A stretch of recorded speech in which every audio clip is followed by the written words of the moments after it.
Yemen की नई military capabilities ने अमेरिका को हैरान और परेशान कर दिया है।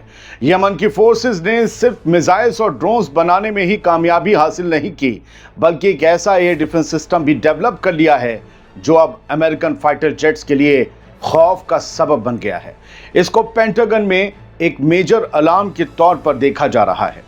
14 मई 2025 को यमन के हूथीज के कंट्रोल वाले मीडिया ग्रुप अल मसीरा ने एक रिपोर्ट शेयर की, जिसमें यमन के हैरत अंगेज एयर डिफेंस सिस्टम की ताकत और उससे अमेरिका के एक बहुत बड़े नुकसान के हो सकने की खबर को छापा गया है। आज़ाद बोल इंडिया आप देख रहे हैं, आपके साथ मैं आदिल खान आज़ाद। यकीन मानिए, इस वीडियो में 2-3 रिपोर्ट हैं, बड़ी दिलचस्प हैं, जो ये बताती हैं कि अमेरिका के लिए मुश्किलें खड़ी हो रही हैं हथियारों के मामले में। एयर डिफेंस सिस्टम हूथीज का कुछ इतना खतरनाक है कि अमेरिका का जो एक बहुत बड़ा नुकसान था, जो उसके गुरूर से जुड़ा हुआ था, वो बस होते होते बच गया है। तो सब्र से अगर इस वीडियो को आगे तक देखेंगे तो यकीनन बहुत कुछ समझेंगे। जो काम न चाइना कर सका न रशिया, वो काम यमन के हूथीज के हाथ होने ही वाला था। अमेरिका का सबसे एडवांस्ड, सबसे महंगा और सबसे गरूर वाला फाइटर जेट F-35 सिर्फ 1 सेकंड दूर था जमीन पर आ गिरने से। और ये कोई हॉलीवुड फिल्म नहीं थी, ये था अमेरिका के ऑपरेशन रफ राइडर का वो लम्हा जब एक यमनी मिसाइल F-35 के इतने करीब आ गई कि जेट को तौबा तौबा करते हुए हवा में उल्टी सीधी कलाबाजियां खानी पड़ गईं।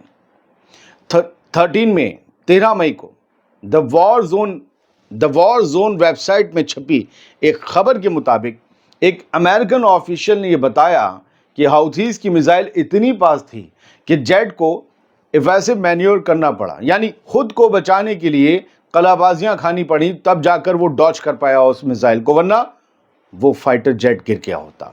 अभी तक जो समंदर में आपने डूबने की बातें सुनी, जो हमने आपको बताया कि 2 फाइटर जेट डूबे, पिछले दिनों बताया, वो F-16 थे, ये F-35 है। इसको अगर पकड़ लिया है यमनी मिसाइल ने तो बड़ी बात हो गई है। जरा सोचिए, अमेरिका का $100 मिलियन का आसमानी गुरूर यमन की एक मिसाइल ने तोड़ ही दिया था। बस वो गिरते गिरते बच गया। वो 1 सेकंड का जो लम्हा, वो बस अमेरिका के लिए बेहतर साबित हो गया।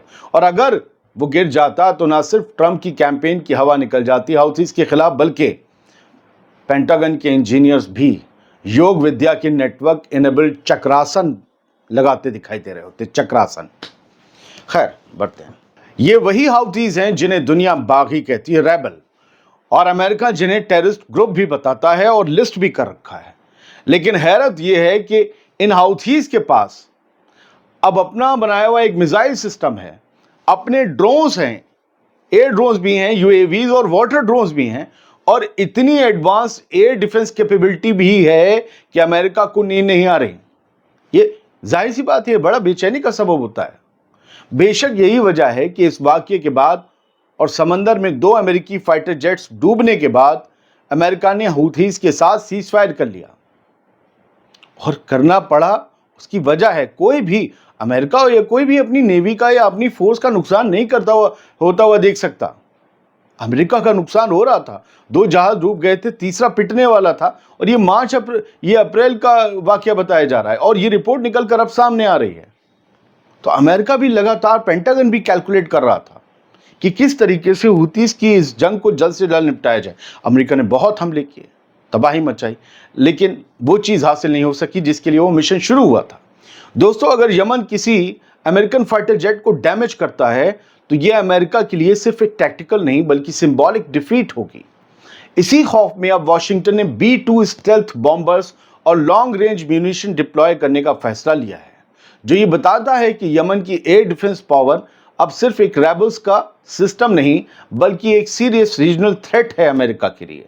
हूथीज अब तक 10 से ज्यादा अमेरिकन MQ-9 ड्रोन्स गिरा चुके हैं, और अब खबर आई है कि उन्होंने सीज फायर से पहले अमेरिका के एक दो F-16 के बाद F-35 को भी निशाने पर लिया था। हूथीज तो कहते हैं वो F-16 ऐसा नहीं है कि वो चक्कर आके गिर गए थे समंदर में, हवाई हमले से गिरे, लेकिन F-35 एयर डिफेंस सिस्टम ने उसे पकड़ लिया था बस।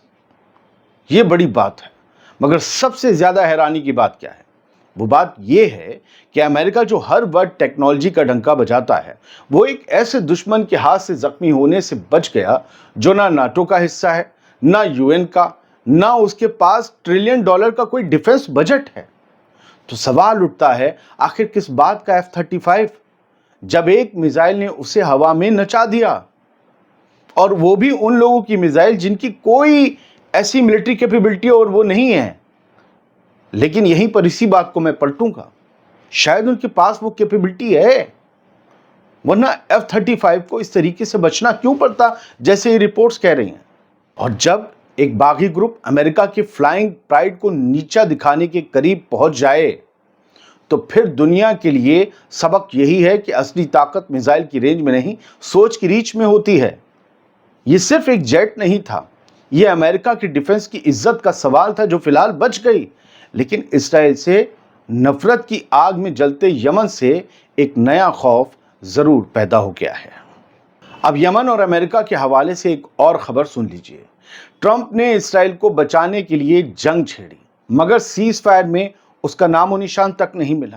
ایک امریکن میگزین جیکوبن نے یمن کے سیز فائر ایگریمنٹ پر روشنی ڈالتے ہوئے کہا ہے کہ ڈونلڈ ٹرمپ نے ایک ایسی جنگ شروع کی تھی جس کا اصل مقصد تھا اسرائیل کو بچانا، لیکن انجام میں نہ جنگ جیتی گئی، نہ اسرائیل کو بچایا گیا۔